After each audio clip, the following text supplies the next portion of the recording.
Space nerds! Another month has passed, which means more monthly reports from Star Citizen Development, and they got some good stuff going on.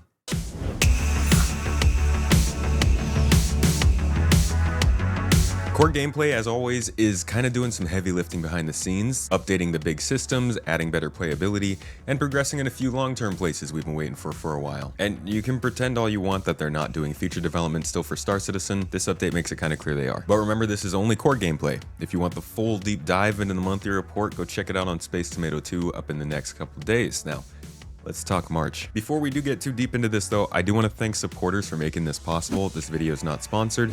You guys do all the stuff. And if you are a supporter on Patreon, YouTube, or Twitch, there is a new exclusive video out for you. These release about 6 months later for the public. Oh, also, if you're in GII, we got these jerseys now. They're pretty cool. I like them.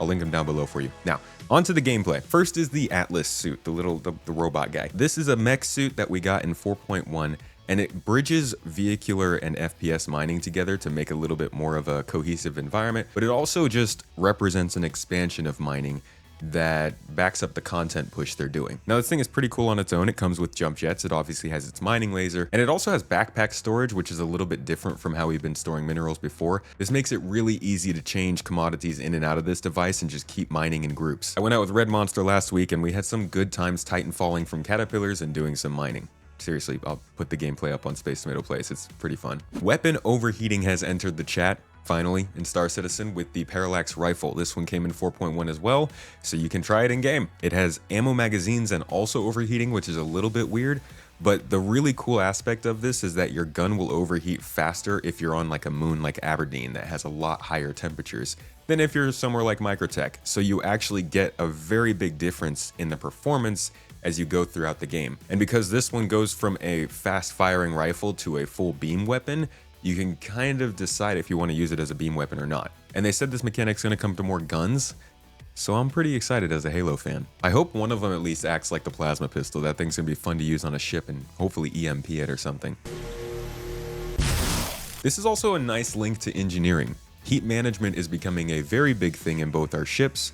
It's going to be in our armor, our weapons, our items, and as we're about to talk about, in engineering. Engineering is a painful topic because we thought it was coming in 4.0 and it's still not here. It's not even in the EPTU. Where is it, CIG? Either way, they're still working on it behind the scenes. This update talks about auto throttling in which items will get shut down if they lose power. Pretty standard measure, but these are really quality of life kind of polish additions onto the gameplay that kind of show that they're starting to wrap things up a little bit, I think. Coolant has also gotten a proper simulation pass. It now matches the physical properties of the items it's cooling. So every item in your ship, your power plant, your quantum drive, even your shield generators, all create heat and use power.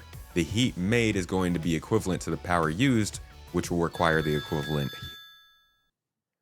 Hey, Moon. Yeah, I did. Yeah. Yep. Good. That's what I like to hear. All right. Love you. Bye. Where was I? Coolant has gotten a proper simulation pass, so you'll have to have coolant equivalent to the heat you're producing. The heat you're producing will be equivalent to power you're using. So as your power plant, your quantum drive, your shield generators, all these things are booting up and changing the way that they're affecting your power levels, you're also going to have to change the way that your coolant is able to cool those things on time. Now, I know for a lot of people this sounds like way too much. It's not going to be a challenge, I think, for your base level coolant, your performance.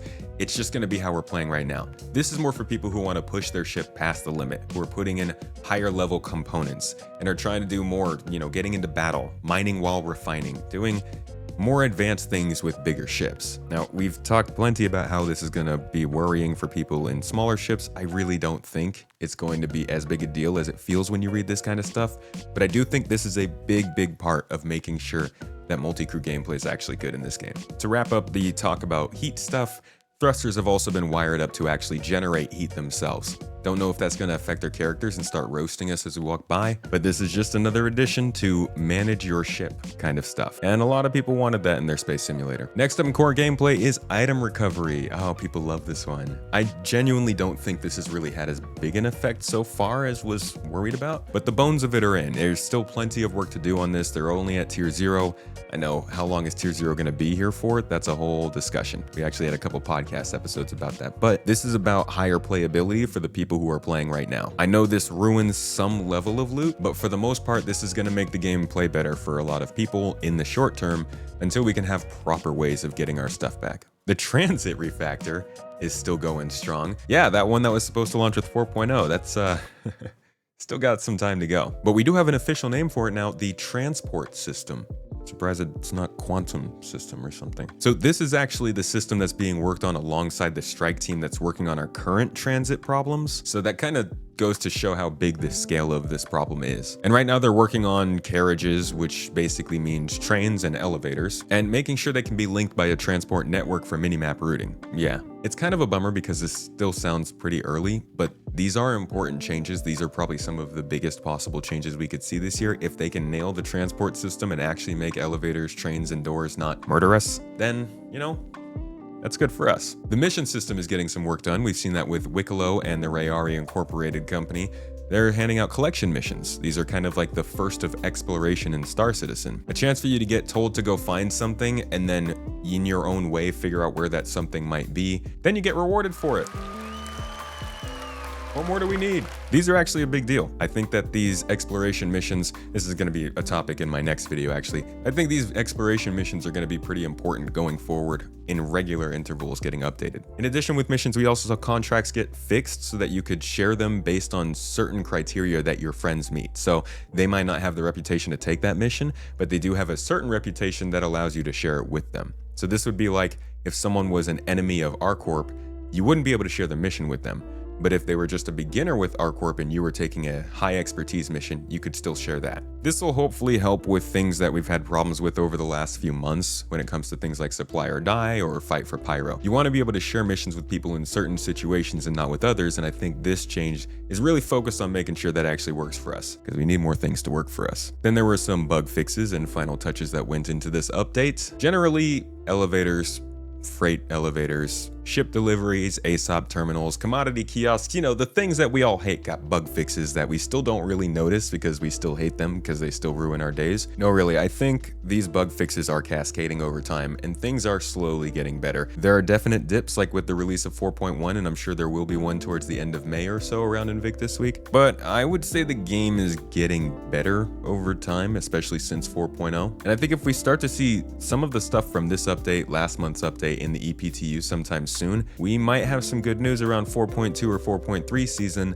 that sees a pretty big update coming to core gameplay in general, and it seems like a lot of ship gameplay. Again, doesn't mean everything's gonna happen this year, but at least in terms of ship systems, things are looking kind of interesting. As we can see, the whole playability thing, it's happening, it's rough, but it's happening. These changes are very much focused on the playability of the game, understandability, kind of better polish on some of the systems that they're clearly intending to release soon, and just more missions and stuff that connects the players to the actual game they're playing. This is slowly turning into a game, which is pretty cool.